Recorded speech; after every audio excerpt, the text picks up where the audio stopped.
What up, guys? Welcome back to the poker vlog. This is going to be episode 30 something. I don't know, we'll put it right there. We're going to get into the hands here shortly. We're on our way to Bellagio now. But first, I wanted to take a second to thank all you guys from the last video for the well wishes for my mom and just all the uplifting comments, to continue poker vlogging. And I don't know, it's just refreshing to see such positivity on social media. So thank you guys all for that. So yeah, back in Vegas today. We are going to play some 1-3. I've been getting a lot of requests to play some lower limit, just do some vlogs. Doesn't always have to be 2-5 and 5-10 is what I'm hearing. So we're going to start off at 1-3 at the Bellagio because I figure if we're going to play lower limit, we want to go to where the most tourists are going to be.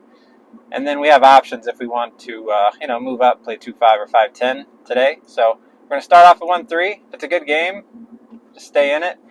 I'm feeling pretty good. I'm ready to put in a long session. I just worked like the last 4 nights, and when you grind out the dealing, you're ready to be on the other side of the table. So it's a good feeling when you really got the itch to put in. I'm ready for like a 10-hour session if I need to today. So let's get to the Bellagio.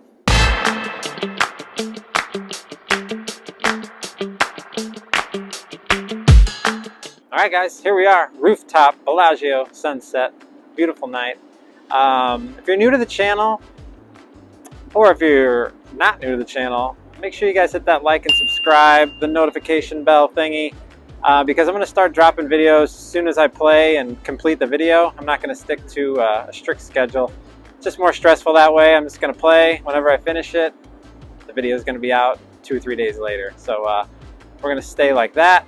And 1-3 today. It's been a while since I played some 100 big blind poker. I should be tightening up my range a little bit, but when I get in these games, I'm going to be probably creating more action. I only get 1, maybe 2 nights to go out and play, so I didn't come to play tight. So let's get in there, get to the hands. Max buying at the Bellagio 1-3 is 300, so we grab that and some extra bullets in case we need to top off the stack. Let's get started. Just a few minutes in, we get our first playable hand, ace-10 offsuit in the small blind. We get limps from the under the gun, cut off, I call, big blind checks. We go 4 ways to a flop, ace-9-5 with 2 hearts. We have top pair and an unraised pot, so I go ahead and lead out for $10. Big blind folds. Under the gun player makes it 30. Action folds back to me. We're ahead of a lot of worse aces he could possibly be limping in with and flush draws, so we're not going anywhere just yet. I make the call and we see a 6 of clubs on the turn. I check to him and he keeps it small with another $30 bet. Seems fair to me. I make the call and river brings a queen of clubs.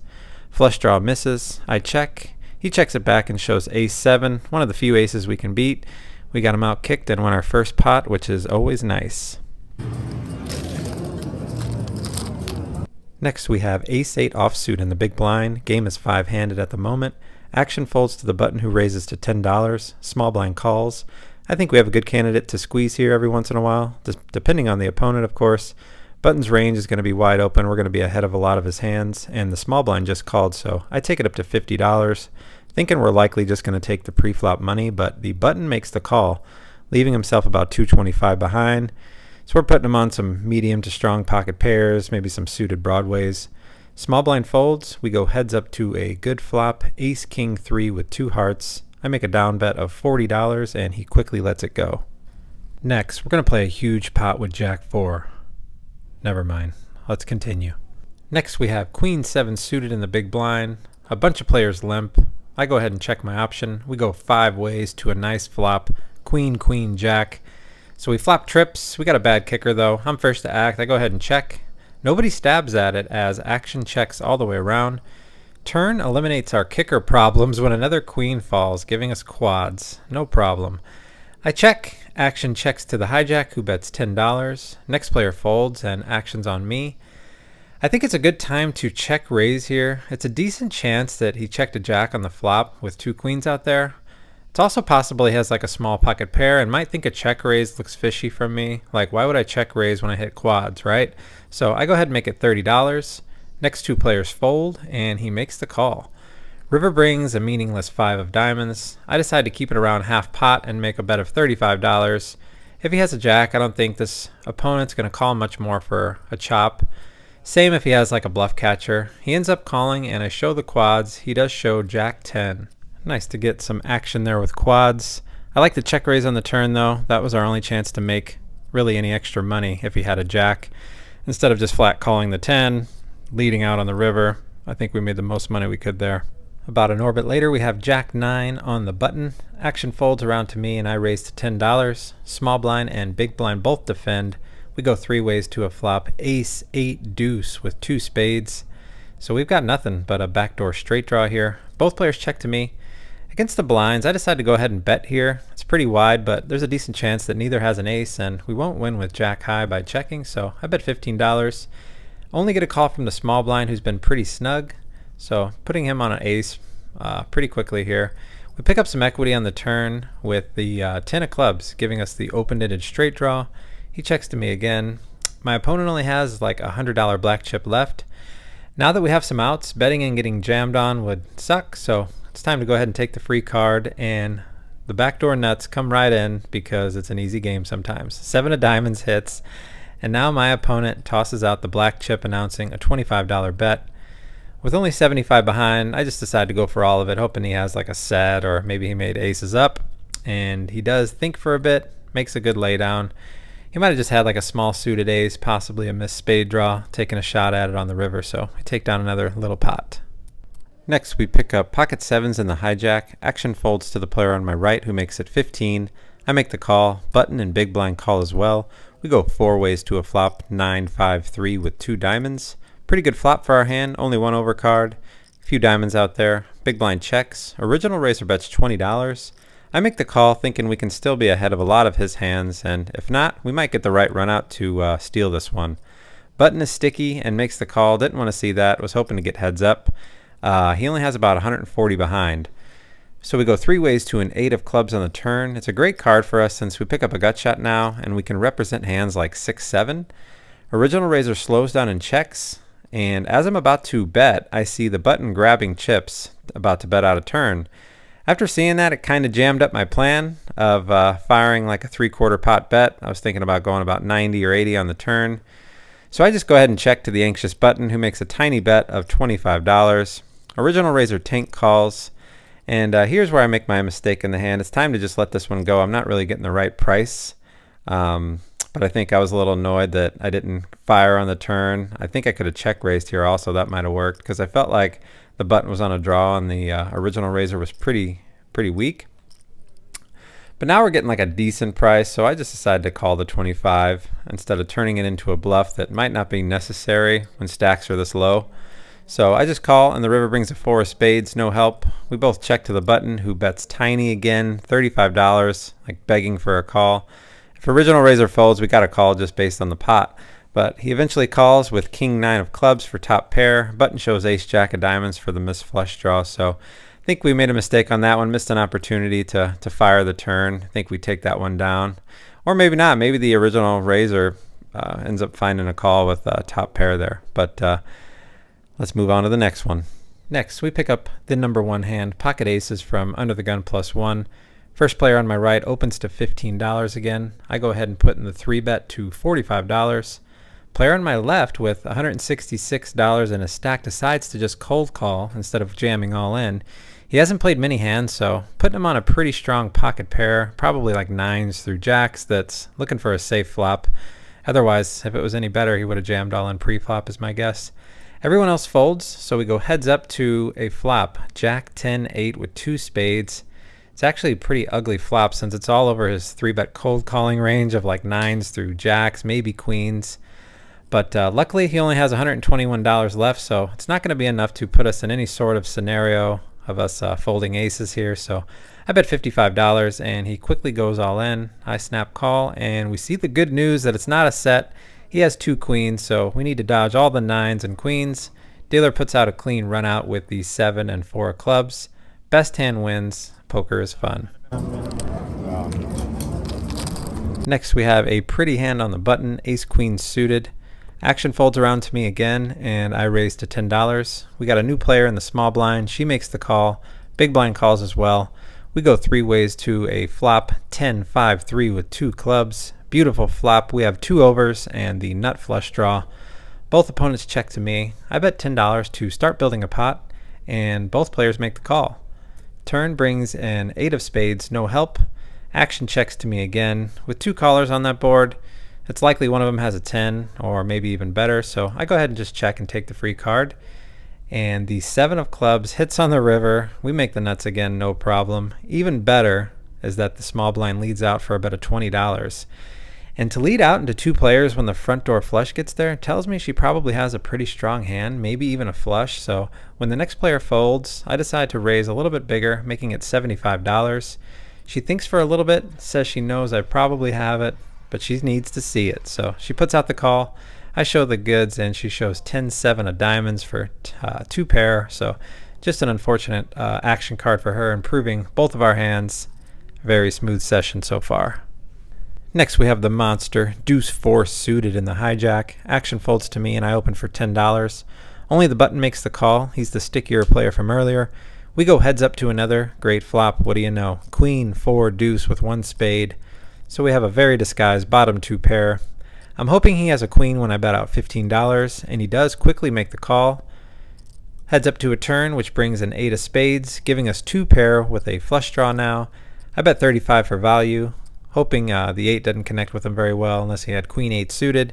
So I bet $35. He makes the call again. River is the perfect card, jack of spades. We improve from two pair to a baby flush. But this is also a card that he may have connected with as well. I was thinking he was on like queen 10, queen jack, king queen.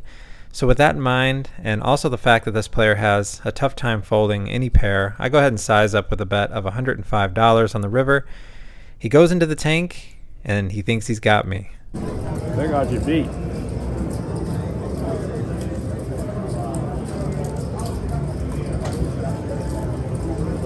$105? 105. Gotta see it. Flush. Oh my god! Nice, we get the call. I'm laughing because I didn't notice his initial reaction after I said flush. So we take down a pretty good pot there with the old deuce 4, and I think we got max value there. I don't think he calls an all in. I think he had like $50-$60 left, so we scoop another nice pot. Next we have pocket fours in late position. Bunch of early limpers again. I limp. Big blind checks. We go 5 ways to a flop. Deuce, deuce 3 with two clubs. Somehow we have an overpair with pocket fours here. Big blind checks. Under the gun player leads out for $12. This shouldn't really be a good flop for an under the gun limper unless he has a better overpair or a flush draw. So when action folds to me, I make the call, and rest of the players fold. Heads up to a 9 of hearts on the turn. He slows down and checks, so feels like a flush draw here. He should probably be continuing with any other pocket pair betting on the turn. So I go ahead and bet $25 for value, and he makes the call. River brings another 9.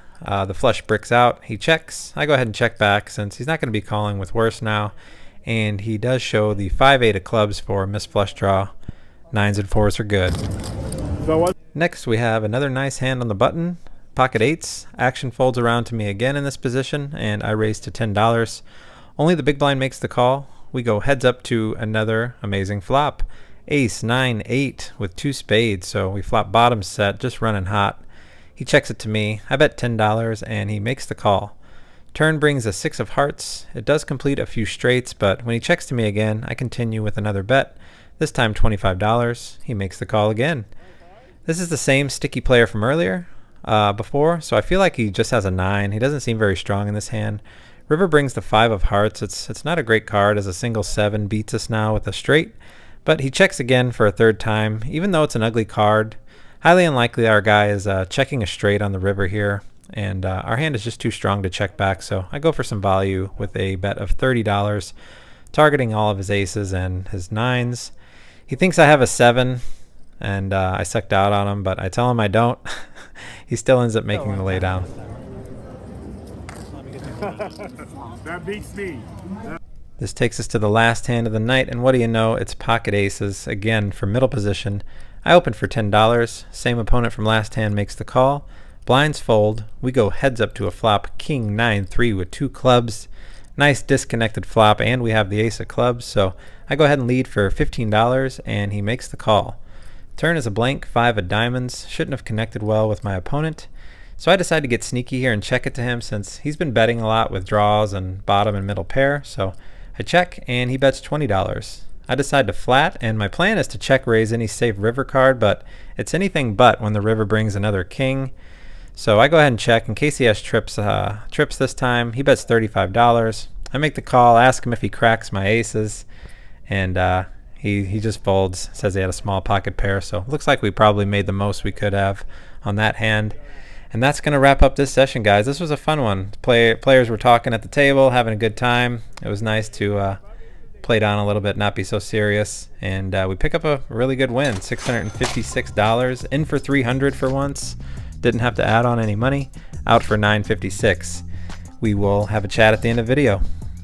Alright guys, that's it for episode 36. Hope you enjoyed the hands. As always, here are the No Limit Hold'em stats after every session. Keep those up to date after every vlog to see how we're doing. We're almost 1 year into the vlog already. It's crazy. Last November, I believe, mid-November was the first vlog, so doing pretty good. We got a little profit in the year. Pretty fun session. Nothing special today. Didn't need to pull off any elaborate bluffs, which I don't really think you need to in 1-2, 1-3. You can kind of just wait, play somewhat tight, wait for people to give you the money, and yeah, it's pretty easy, especially when you're running as good as I was, hitting all the flops and turns and rivers, making the nuts left and right, pocket aces holding. So just a fun session, easy, smooth session. And yeah, just made a few adjustments in the 1-3 game. Folded some hands that I would probably play in 2-5 had stacks been deeper, like ace-jack, 8-9 suited. Folded a few of those hands. And then I think I just adjusted my bet sizing to the table and the particular players. Got max value a few times, I think. So yeah, good session. As always, stay to the end. We got a new trick shot. Did a new trick shot last week. Check that one out at the end of the video. And thanks for all the support as always. We'll see you guys on the next one. This is the card bounce from way downtown, and you're gonna like it. At first, we were awful. Throwing a card on the floor, tough to figure out. But then, we started to get consistent. A little bit closer, we hit it. After about 30 minutes, the payoff.